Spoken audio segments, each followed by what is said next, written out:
Soc l'Alfred Caravaca i llegiré el Salm 34.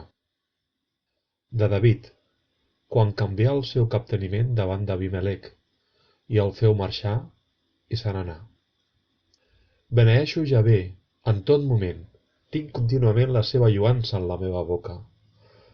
La meva ànima es gloria en Javé, que ho escoltin els afligits i se n'alegrin.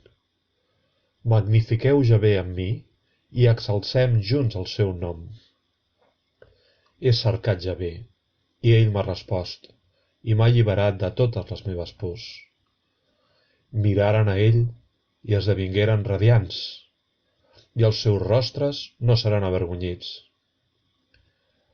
Aquest pobre demanà auxili, i Javé el va escoltar, i el salvà de totes les seves angoixes.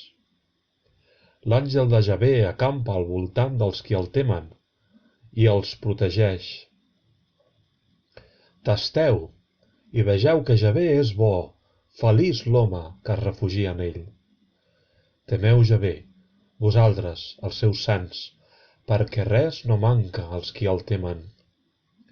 Els lleons joves tenen necessitat i passen fam, però els qui cerquen Javé no els manca cap bé. Veniu, fills, escolteu-me, us ensenyaré el temor de Javé. Qui és l'home que desitja la vida, que estima els dies per veure el bé? Guarda la teva llengua del mal i els teus llavis de parlar fal·làcia. Aparta't del mal i fes el bé, cerca la pau, segueix-la.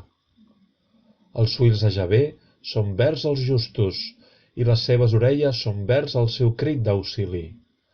La faç de Javé està contra els qui fan el mal, per esborrar de la terra el seu record. Els justos criden auxili, i Javé els escolta i els allibera de totes llurs afliccions. Javé és a prop dels que tenen el cor trencat i salva els contrits d'esperit. Molts són els mals dels justs, però Javé els allibera de tots. Ell guarda cada un dels seus ossos, ni un d'ells no serà trencat.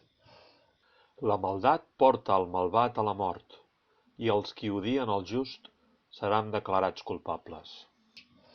Javé redimeix l'ànima dels seus servents, i cap dels qui es refugien en ell no serà declarat culpable.